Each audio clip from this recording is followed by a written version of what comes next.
Hello everyone, स्वागत है आप सभी का हमारे चैनल में।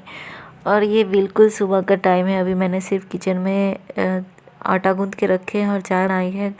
और आई थी मैं फॉर्म ये सब भर के आई थी ना, उसके कल होके का मॉर्निंग का ब्लॉग है ये। बहुत ही ज़्यादा थकी हुई थी और देख के आप लोग को पता लग रहा होगा अभी। तो मैं ना काफ़ी दिन से ना दूध पर जो मलाई होता है उसको जमा करके रखे हुए थे, उसका घी निकाला जाता है। तो इसी वजह से काफ़ी ज़्यादा हो गया था और आई उसके बाद फिर से रखा हुआ था सब ऐसे ही।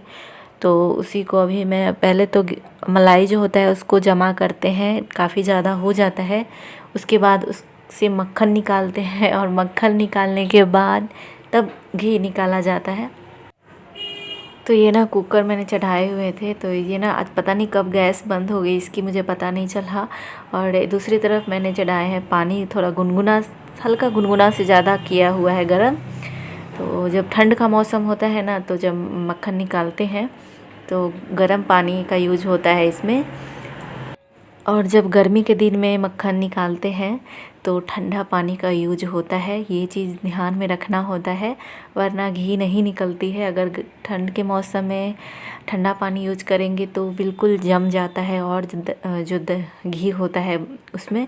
और गर्म पानी गर्मी के मौसम में यूज कर देंगे तो पिघल जाता है घी, फिर वो मिल जाता है। तो इसीलिए ध्यान रखना होता है, गर्मी के मौसम में ठंडा पानी और ठंड के मौसम में गर्म पानी।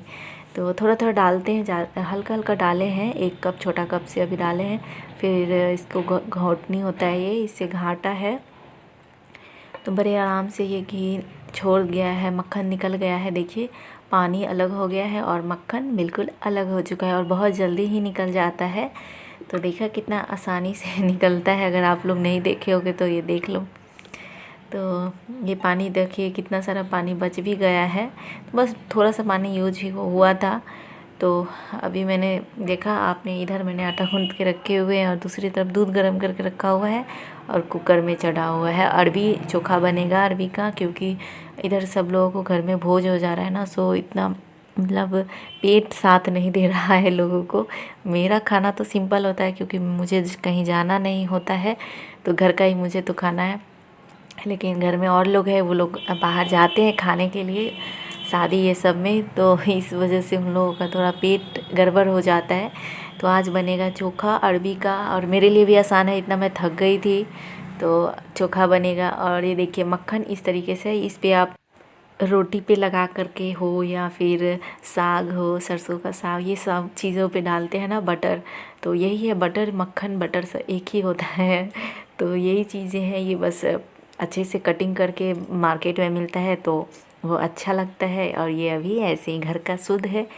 तो अब इसको थोड़ी देर रखने छोड़ दिया है और बीच में बहुत लंबा गैप हो गया। मैं नहा धो के फ्रेश हो गई हूँ, थोड़ा सा सोचा नहा धो के पूजा कर लूँ, नहीं तो फिर एक तो ऐसे ही आलस हो रहा है। और रोटी बनाऊँगी अब थोड़ी देर में, क्योंकि ठंड का मौसम है तो गरम गरम रोटी ही अच्छी लगती है।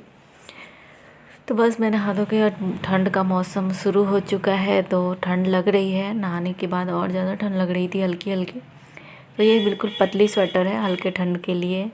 और स्टॉल ले लिया कानों पे और चलते हैं ना, नीचे चलेंगे क्योंकि नीचे भी काम है, काफ़ी सारा काम है। रोटी वोटी बनाना है, खाऊंगी रोटी बना के, भूख भी लग गई है। तो आप लोग को मैं स्वेटर दिखा रही थी, कैसी लग रही है मेरी स्वेटर। मुझे बहुत पसंद है ये स्वेटर थोड़ा सा। तो चलिए हम नीचे चलते हैं थोड़ा सा। मैं देखिए मेरे आँख सूज गए थे ना, तो वो भी अब ठीक हो गए हैं, खुद ब खुद ठीक भी हुए हैं। और ये मेरे जूते हैं, इसमें मैं गई थी ना वहाँ, तो लेकर आई हूँ वहीं से। ये पुराने हैं, पहने हुए हैं। तो अब यहाँ पे मेरी बाल्टी डब्बे ये सब है, पानी वाला है सब। और कपड़े वपड़े भी काफ़ी सारे हो गए थे, 3-4 सेट, सब धुल दिए हैं। तो दोस्तों अभी हो गया है शाम का टाइम, मतलब 6 बज रहे हैं अभी। तो ऐसे ही बहुत जल्दी अंधेरा हो जाता है। तो बस बीच में मैं कुछ भी ऐसा काम था नहीं, धूप ठंड लग रही थी, धूप ही सेक रही थी। तो देखिए ये मक्खन फ्रीज में मैंने डाल दिया था ना, तो ये अब तुरंत घी, मक्खन से ना घी नहीं निकालते हैं। तो जब मक्खन तैयार किया था ना, उसके बाद इसको 1 दिन के लिए रेस्ट किए छोड़ दिया जाता है, उसके बाद घी निकालते हैं। तो ये पूरा दिन रहा है। तो अब 6-7 बज रहे हैं, तो अभी इसको हम निकालते हैं। और देखिए ये इस तरीके से कढ़ाई में डाले हैं और ये धीरे धीरे पिघल जाएगा, अपने आप तुरंत ही पिघल जाता है। और पूरे पिघलने के बाद इसको हम बीच बीच में अब तुरंत थोड़ी थोड़ी देर में चलाते रहेंगे, आधा मिनट के अंतराल में। और देखिए इस तरीके से पूरा घी अलग हो चुका है और ये है खोआ तैयार हो गया है। सफ़ेद सफ़ेद दाना देख रहे हैं, ये खोआ है। और जब ये खोआ चाहो तो आपको खाना हो इस तरीके से तो आप अभी छान के निकाल सकते हैं, लेकिन घी को थोड़ा पकाना होता है, नहीं तो वो फिर जल्दी ख़राब भी होने का डर रहता है और स्वाद भी नहीं आता है जब तक घी पकता नहीं है अच्छे से। तो देखिए जो खोआ था अच्छा सा कलर हो गया है, बिल्कुल डार्क कलर हो जाता है, तब उसको बंद कर देते हैं फ्लेम को। और उसके बाद ये बिल्कुल ये ठंडा हो गया है। मैं चेक कर रही थी कि ठंडा हुआ कि नहीं, तो ठंडा हो गया है।